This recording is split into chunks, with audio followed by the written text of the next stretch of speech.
Muzan Kibutsuji, the Demon King, has lived for 1,000 years, spreading his malice and hate onto mankind without empathy or remorse. Over the centuries, he has created an army of demons under his rule that he hopes will one day bring him to his one true goal. Welcome back, anime fans, and today we're going to be analyzing and breaking down the choices that Muzan has made that brought him to chase his ultimate dream, and the lengths he goes to achieve it. Let's get into it.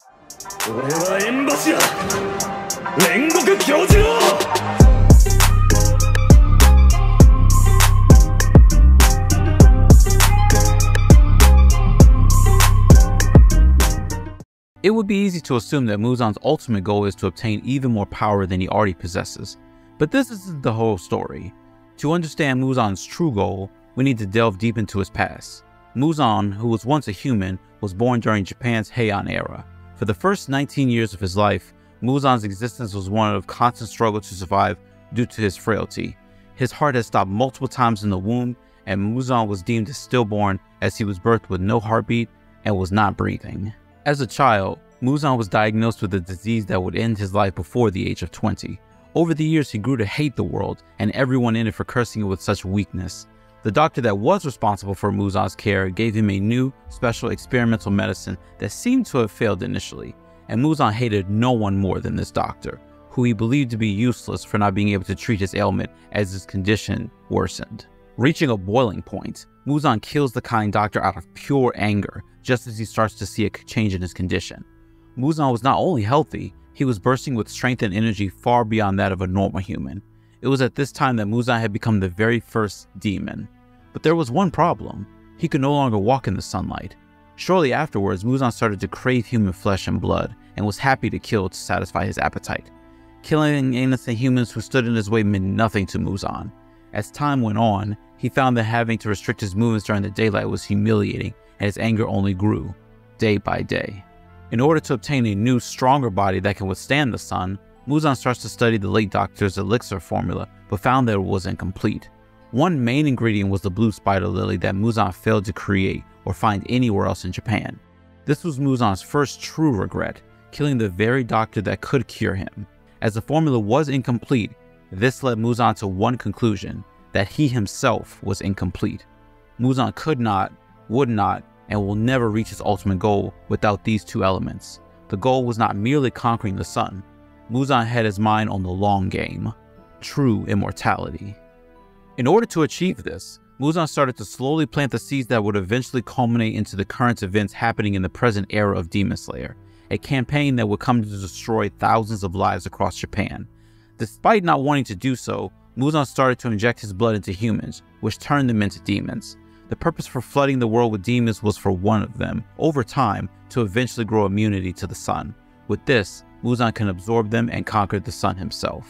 For the next few centuries, Muzan used his demons to help him achieve these goals, from using them as a network for information gathering to assisting in his relentless search for the blue spider lily to stave off death from the sun.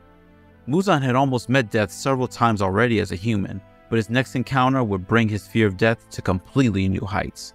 With his immense power, the Demon King believed he was the most powerful in the world, and there was no man to fear.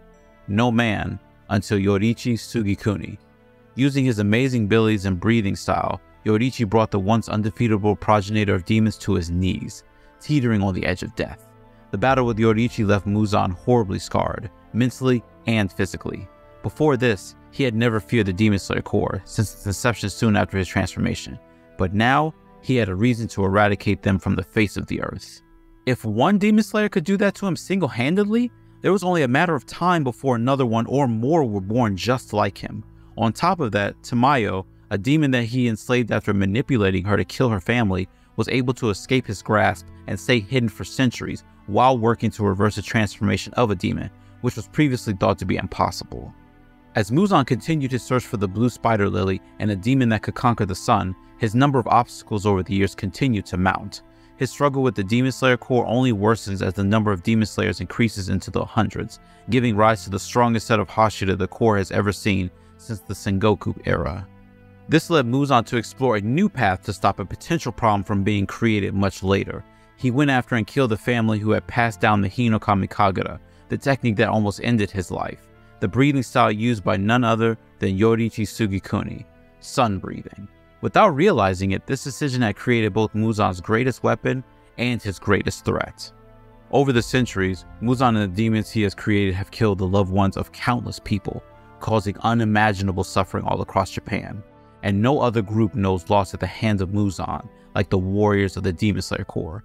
And among them, there was one he had instilled a drive as powerful as the sun, a Demon Slayer that would eventually come to remember the style that had been passed down that almost ended Muzan's life, the creation of his greatest threat. And this threat was none other than Tanjiro Kamado. After meeting Tanjiro for the first time, Muzan recognized the Hanafuda earrings that he had on, and fear instantly consumed him. These earrings were the very ones that belonged to Yoriichi Sugikuni that had been passed down through the centuries, and now Muzan had failed to kill the one member of the Kamado family that could one day bring about his defeat. Muzan would not come to realize this until much later, as he has never remembered a single person that he has ever killed. With the number of threats and unknown variables continuing to rise, Muzan was becoming increasingly enraged, even at the Upper Moons for continuing to fail him after centuries of service. Akaza for failing to kill Tanjiro before battling Kyojo Rengoku, the Upper Moons failing to find the Blue Spider Lily, failing to find Kaguya Ubuyashiki, and now with the defeat of Upper Moons 6 Daki and Gyutaro, Muzan was now done showing special favor to the upper rank demons. During the Upper Moon meeting, Gyoko, upper rank 5, gave Muzan some valuable information on the whereabouts of the Demon Slayer's swordsmith village, where their infamous blades were constructed, the Nichiren blades. After an epic battle, Muichiro Tokito, the Mist Hashira, and Mitsuri Kanroji, the Love Hashira, along with Tanjiro, Nezuko, and Genya, were able to defeat Upper Moons 4 and 5, Gyoko and Hantengu.